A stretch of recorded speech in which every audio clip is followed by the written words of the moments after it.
माओ झेडॉंग, स्टॅलिन आणि मार्क्सच्या रक्तरंजित साम्यवादी विचारांना बुद्धांच्या अहिंसेने शह देणारे आहेत आंबेडकरी विचार. दिनदुबळ्या दलितांना चौदार तळ्याचे पाणी पाजून मानवतेचा नैसर्गिक न्याय शिकवणारे आहेत आंबेडकरी विचार.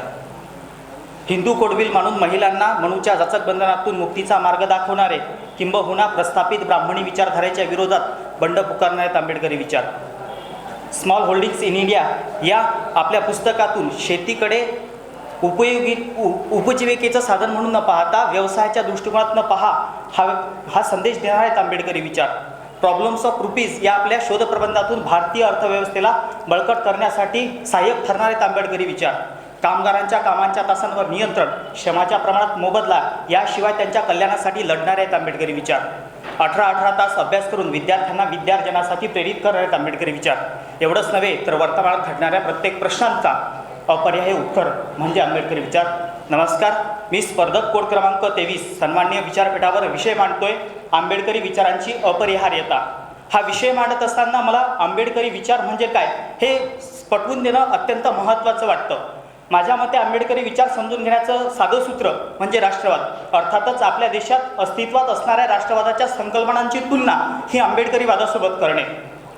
प्रामुख्याने आपल्या देशात 2 राष्ट्रवाद आढळतात, एक भौतिक राष्ट्रवाद आणि एक आध्यात्मिक राष्ट्रवाद. भौतिक राष्ट्रवाद म्हणजे काय तर पंचतारांकित वस्त्या निर्माण करणे, शहरे निर्माण करणे, मोठमोठ्या MIDC एरियाज उभारणे, अर्थातच काय तर आर्थिक सुखसुविधा निर्माण करून प्रगती साधणे म्हणजे भौतिक राष्ट्रवाद होय.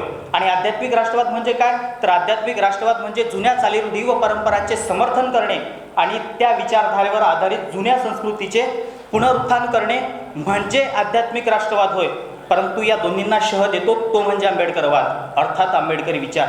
आंबेडकरी विचार म्हणजे काय तर तुम्ही ज्या देशात राहता त्या देशांच्या सीमांतर्गत अगदी काश्मीरपासून थेट इंदिरा पॉईंटपर्यंत या देशात जे जनसामान्य राहतात त्यांच्या सर्वांगीण विकासासाठी त्यांना अन्न, वस्त्र, निवारा, आरोग्य व शिक्षण यासारख्या सुविधा देऊन त्यांना समाजाच्या मुख्य प्रवाहात आणण्यासाठी, त्यांचे सर्वांगीण विकास होण्यासाठी, त्यांचे जीवनमान उंचावण्यासाठी किंबहुना त्यांना प्रत्येक व्यक्ती समान आणण्यासाठी कार्य करणारे आहेत आंबेडकरी विचार. जातीभेद, धर्मभेद व भाषाभेदाला, लिंगभेदाला व वर्णभेदाला थारा न देता समतावादी व सामाजिक न्यायवादी राष्ट्रनिर्मिती करण्यासाठी पर्यायक ठरणारे आहेत आंबेडकरी विचार. आज वर्तमानात जे काही घडत आहे त्या सर्वांना पर्याय म्हणजे आंबेडकरी विचार असू द्यात, मग ते राजकीय असू द्यात, सामाजिक असू द्यात, आर्थिक असू द्यात किंवा मग इव्हन ते आपले सांस्कृतिक असू द्यात, या सर्वांना पर्याय म्हणजे आंबेडकरी विचार आहेत. आज भारतामध्ये आर्थिक विषमतेची दरी इतक्या मोठ्या प्रमाणात आपल्याला पाहायला मिळते की आपण भारतासाठी असं म्हटलं जाते की India is rich country of poor peoples. म्हणजे काय तर भारत हा गरिबांचा श्रीमंत देश आहे. म्हणजेच का कारण आमच्या देशातील एकूण संपत्तीपैकी 72% संपत्ती ही फक्त 1% लोकांकडे एकवटलेली पाहायला मिळते. आणि या सर्वांना उत्तर देणारे आहेत आंबेडकरी विचार, कारण त्यांना समान दर्जा आणि समान संधी अपेक्षित आहे.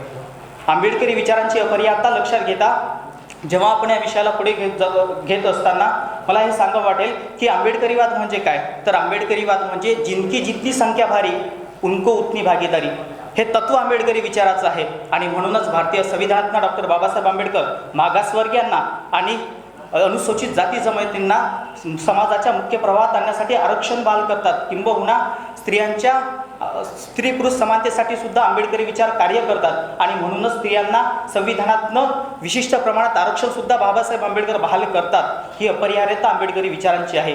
अर्थातच काय तर संविधानिक मार्ग म्हणजे आंबेडकरी विचार. स्वतःची पाठ थोपटून घ्यावी म्हणून नव्हे तर भारतीय संविधानाचं आगळंवेगळं वैशिष्ट्य म्हणून सांगतो. ज्या देशाला 500 वर्षांचा लोकशाहीचा वारसा लाभला आहे अशा अमेरिकेमध्ये मागील निवडणुकांमध्ये हिलरी क्लिंटन यांचा पराभव झाला आणि डोनाल्ड ट्रम्प हे राष्ट्राध्यक्ष झाले. त्या देशामध्ये आजपर्यंत एकही महिला ही राष्ट्राध्यक्ष होऊ शकली नाही. परंतु या भारत देशामध्ये बाबासाहेबांनी लिखित या संविधानामुळे या देशात महिला ही राष्ट्रपती आणि पंतप्रधान होऊ शकल्या आहेत. ही क्रांती आंबेडकरी विचाराची आहे. अर्थातच सामाजिक क्रांतीसाठी आंबेडकरी विचार अपरिहार्य ठरतात. एकीकडे आज आम्ही बुलेट ट्रेनचे प्रकल्प उभारतो खरे, दुसरीकडे आम्ही मोठ्या प्रमाणात चंद्रयान पाठवतो खरे, परंतु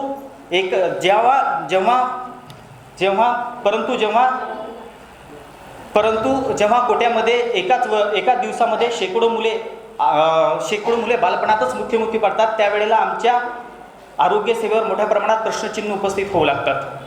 आणि प्रश्नचिन्ह होऊ लागतात। शिक्षण हे शासनाचं मूलभूत कर्तव्य मानलं जातं, शिक्षण हे शासनाचं मूलभूत कर्तव्य मानलं जातं, परंतु आज ते शासनाने पूर्णतः दुर्लक्षित केलं आहे। लोककल्याणकारी समाज घटनेसाठी, समाज रचनेसाठी शिक्षण हे शासनाने मोफत पुरवलं पाहिजे असे आंबेडकरी विचार सांगतात, परंतु आज जनसामान्यांना जर शिक्षण विकत जनसामान्यांना जर दर्जेदार शिक्षण हवं असेल तर त्यांना भरभक्कम पैसा मोजावा लागतो।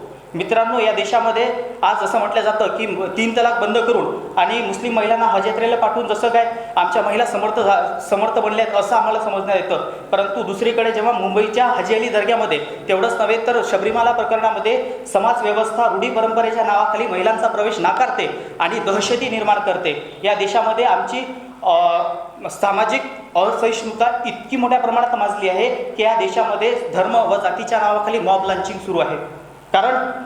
कारण या देशामध्ये धर्म व अध्ययन सोडून कुणीतरी योगी हा मुख्यमंत्री बनतो आणि धर्माधिष्ठित राजकारण करू पाहतो, त्याला पर्याय म्हणजे आंबेडकरी विचार आहेत, ज्यांना समता, स्वातंत्र्यता, बंधुता आणि समाज व राष्ट्रप्रेम अभिप्रेत आहे। डॉक्टर बाबासाहेब आंबेडकरांनी 1942 साली जेव्हा ते जलमंत्री होते त्यावेळेस सांगितलं होतं की उत्तर भारतातील सर्व 12 नद्या ह्या दक्षिण भारतातील आवर्षणग्रस्त भागात जोडून सर्व देश सुजलाम सुफलाम करावा, ही दूरदृष्टी आंबेडकरी विचारांची आहे। मित्रांनो, अंततः जाताना फक्त एवढंच सांगेल की आंबेडकरी विचार म्हणजे काय, तर मी प्रथमतः भारतीय आहे आणि अंततः भारतीय आहे, अर्थातच धर्मनिरपेक्षता हे आहेत आंबेडकरी विचार। शेवटी जाताना फक्त एवढंच म्हणेल की आपण ज्या देशात राहतो त्या देशात संविधान आहे आणि ते संविधान बाबासाहेबांनी आपल्याला दिलेलं आहे, त्या संविधानाची अंमलबजावणी म्हणजे आंबेडकरी विचार आहेत आणि ते संविधानाची अंमलबजावणी आम्हा तरुणांना करायची आहे। त्यासाठी आपण सर्वजण पुढे येऊ एवढाच आशावाद व्यक्त करतो आणि इथंच थांबतो। धन्यवाद। चढू घालणाऱ्या अर्थसत्तेच्या या उत्सवात माणसाच्या व्यथा, वेदना आणि यातना जाणून घेण्याच्या या विदारक वर्तमानात माणसाची भूक, प्रेम, आनंद, स्वप्न, मैत्री जोपासण्याच्या या दगदगीच्या जगण्यामध्ये मित्रांनो, माणसांचे आता कळप झालेले आहेत। प्रबोधनाचे दाणे टाकणारे हात आता कापून टाकले जाऊ लागलेले आहेत आणि मग चौकात पेरले जातात गुप्त CCTV कॅमेरे, विचारांपासून इंटरनेटपर्यंत लावले जातात पहारे, सत्तेविरुद्ध बोलणे, लिहिणे, चालणे याविरुद्ध लावली जाते घोषित अघोषित बंदी, राष्ट्रवादाचा फजिलपणा चढवत राहतो धुंदी, प्रश्न विचारणाऱ्यांवरती तुटून पडतात झुंडी, पोलीस आणि लष्करी करीत राहतात गावगुंडी, प्रश्न विचाराल तर देशद्रोही ठराल, आडवे याल तर मारले जाल, काहीच काय इथल्या धर्मनिरपेक्ष लोकशाहीची परिभाषा, हाच असतो इथल्या स्वातंत्र्याचा कडवट अर्थ। इथं वेल काकडीचा असतो पण बहर कारल्याचा येतो, रंग दुधाचा असतो पण परिणाम विषाचा येतो, देश लोकशाहीचा असतो पण आतून देश मात्र हुकुमशाहीचा दिसतो। नमस्कार, मी स्पर्धक सांकेतिक कोड क्रमांक 13 विषय बोलतोय आजचे वर्तमान, जीव कासावीस होतोय गड्या। मित्रांनो, आज आमच्या या सगळ्या अस्वस्थ झालेल्या वर्तमानामध्ये लोकशाहीच्या लष्करीकरणाचा प्रकल्प हाती घेतला जातो। आम्हाला स्वप्न दाखवली जातात आणि या स्वप्नांमध्ये अर्धा किलो हिटलरची पूड घातली जाते, तुघलकाच्या चूर्णामध्ये चवीपुरती राष्ट्रभक्ती मिसळली जाते, त्यात शुद्ध पतंजलीचं तूप टाकलं जातं आणि हे सगळं मिश्रण फॅसिझमच्या पात्रामध्ये भिजत ठेवून अशी एक नवी खमंग धार्मिक रेसिपी आमच्या गळी उतरवली जात असते। म्हणजे आज आमच्या जगण्याच्या अधिकारावरती घाव घालून काय खावं, काय प्यावं, प्रेम कुणावर करावं, कुणावर करू नये इथपासून राज्यघटनेतील समतेच्या ढाच्याला आव्हान देणारा हा सांस्कृतिक राष्ट्रवाद आता शांतीची भाषा बोलू लागलाय। आमचे आवाज दाबले जाणार आहेत, विचारांचे साचे तयार करून आमच्या मेंदूमध्ये बसवले जाणार आहेत आणि मग कवी मेहबूब शेख म्हणतात कसे, जो इस पागलपन में शामिल नहीं होंगे मारे जाएंगे, कटघरे में खड़े कर दिए जाएंगे मारे जाएंगे, जो विरोध में बोलेंगे, जो सच सच बोलेंगे वो भी मारे जाएंगे।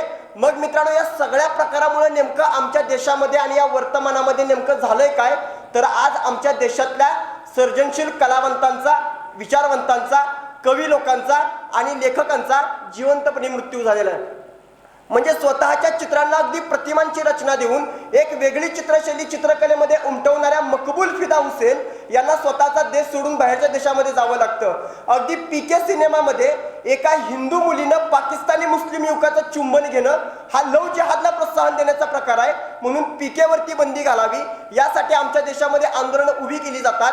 A.K. रामानुजम या विद्वान अभ्यासकाचा 300 ऑफ रामायणास नावाचा ग्रंथ JNU विद्यापीठातून हटवला जातो. सरकारच्या चुकीच्या धोरणाविरोधात आवाज उठवणाऱ्या रवीश कुमारांच्या NDTV वरती बंदी घातली जाते. द हिंदू वर्तमानपत्राचा ग्रामीण संपादक P. साईनाथला घरी बसावं लागतं. मग सचिन परब, अविनाश दुधे, जयदीप हर्डीकर, संतोष अडसोड, नितीन पकाले हे सगळे नावाजलेले पत्रकार पत्रकारितेच्या रिंगणाबाहेर अगदी अलगद फेकले जातात. आणि ज्या पत्रकारांचे गळफास अजून आवळायचे अशांची वेटिंग लिस्ट मित्रांनो आता राजसत्तेकडे तयार झालेली आहे. म्हणजे इथं विद्यार्थ्यांना मारलं जातं, पत्रकारांचे आवाज दाबले जातात, फक्त भारत माता की जय म्हणायचं आणि सगळे प्रश्न मित्रांनो इथे निकालात काढायचे. हे सगळं मित्रांनो आजच्या वर्तमान हे अस्वस्थ करणारं खऱ्या अर्थानं वर्तमान आहे. म्हणजे एका बाजूला विकासाच्या गप्पा मारायच्या आणि दुसऱ्या बाजूला गोरक्षकांच्या मदतीनं अल्पसंख्याकांना लक्ष बनवायचं. मग आमच्या देशातल्या दंगलींचा प्रवास हा बाबरीपासून दादरीपर्यंत आणि मुझफ्फरनगर पासून हाशिमपुऱ्यापर्यंत होऊ लागतो. गुजरातमध्ये मुस्लिम युवकांना गर्भाबंदी केली जाते. जुनेद खान, जाहिद रसूल भट, अबू हनीफा, जाफर हुसेन यांच्यावरती गोरक्षक अगदी कळपाने हल्ले करू लागतात. म्हणजे एका बाजूला भारत माता, दुर्गा माता म्हणून महिलांची पूजा करायची आणि दुसऱ्या बाजूला तिच्याच मासिक पाळीच्या दिवसामध्ये तिला थेट मंदिरांमध्ये जाऊन प्रवेश न करायचा. मग माझा सवाल इथल्या मंदिर व्यवस्थापनांना असा आहे की विहिरीमध्ये तळ खरडत पाणी भरणाऱ्या आणि ऊसाचे भारे भरून ट्रक भरणाऱ्या महिलांची दुःख इथल्या मंदिर व्यवस्थापनांना आता का दिसत नाही? कोण अरुंधती रॉयला जीप समोर बांधून फिरवण्याची भाषा करतो, कोण शबाना आझमीला ओरबडण्याची भाषा करतो. मग तिस्ता शेटलवाड, गुरमेहर कौर, नंदिता दास, अहो किती जणींमध्ये तुम्ही आता आडवे तिडवे खंजीर खुपसून स्वतःच्या देशभक्तीची साक्ष नोंदवणार आहात. म्हणजे इथं एखाद्या धर्माच्या नावे आवाहन करायचं, समोर दुसऱ्या धर्माचा शत्रू दाखवायचा, त्याला द्वेषाच्या मांडणीची फोडणी दिली की आमच्या देशामध्ये विवेकशून्य गर्दीचं रसायन तयार व्हायला मित्रांनो कधी सुद्धा वेळ लागत नसतो. म्हणजे कार्ल मार्क्स म्हणाला होता की धर्म ही अपूची गोळी आहे, पण आज जर का कार्ल मार्क्स असता तर कार्ल मार्क्स म्हणाला असता धर्म ही अपूची गोळी नाही, धर्म ही बंदुकीची गोळी होते. म्हणजे विषमता आणि अंधश्रद्धा यांच्या विरोधामध्ये लढणाऱ्या विचारवंतांना जर का इथं गोळ्या घातल्या जाणार असतील तर किती जणांच्या रक्तानं माती आपली मलिन होणार आहे. अहो दाभोळकरांच्या खुनाची केस नक्की उलगडणार आहे का तुकारामांसारखीच आता वैकुंठामध्ये मित्रांनो विलीन होणार आहे? अहो माणूस मारून विचार मरत नाहीत म्हटल्यावरती मग आमच्या देशामध्ये पुतळे पाडायची मोहीम हाती घेतली जाते आणि तामिळनाडूमध्ये डॉक्टर बाबासाहेब आंबेडकरांच्या पुतळ्याची विटंबना करून उन्मादी आनंद साजरा करणाऱ्यांना एक गोष्ट माहिती नसते की त्याच पुतळ्याच्या हातावरचं दिशादर्शक बोट अजून सुद्धा मित्रांनो लोकशाही जिवंत असल्याचे आम्हाला खऱ्या अर्थानं साक्ष देते. ही आजचं खऱ्या अर्थानं मित्रांनो वर्तमान आहे. मित्रांनो एका बाजूला हे सगळं होत असताना big data, Higgs boson, artificial intelligence, 3D printing, happiness index हे बाहेरच्या जगातले परवणीतले शब्द आहेत आणि आमच्या देशामध्ये गाय, गोमेय, गोवंश, गोमूत्र, गाईचं आधार कार्ड, राम मंदिर, लव जिहाद, जलीकट्टू, जग कुठं निघालंय, आम्ही नेमकं कुठं निघालेलो आहोत. मग हे सगळं मित्रांनो एका बाजूला होत असताना अशा वेळी आम्ही कुठं असतो? अशा वेळी आम्ही धड डावेही नसतो आणि धड उजवे सुद्धा नसतो. आम्ही फक्त संधी साधू लोक आहोत. म्हणजे ज्या वेळेस आमचं पोट भरलेलं असतं त्यावेळेस आम्हाला ते दुःखितांचं जग वगैरे वगैरे वगैरे दिसत असतं. मग अशा अवस्थेत व्यवस्था संयमाचं बाळकडू शिस्तीच्या चमच्यातून अगदी आमच्या अस्मितेला धक्का न लावता आपल्यामध्ये उतरवत असते. मग अशा वेळी आपण व्यवस्थेला कुठलेच प्रश्न विचारायचे नसतात आणि या व्यवस्थेला जर का आपण प्रश्न विचारले तर त्याची उत्तरं याच व्यवस्थेला अगोदर तयार करून ठेवलेली असतात. म्हणून जाताना फक्त इतकंच सांगतो, झाला असेल सूर्यास्त, अंधार अजून पडला नाही, मनाच्या गाभाऱ्यातील पंथी अजूनही विजली नाही, पंथी ती जपून ठेवूया, तिचाच एकदा सूर्य होईल आणि हे विश्व पुन्हा नव्या प्रकाशाने उजळून निघेल. धन्यवाद.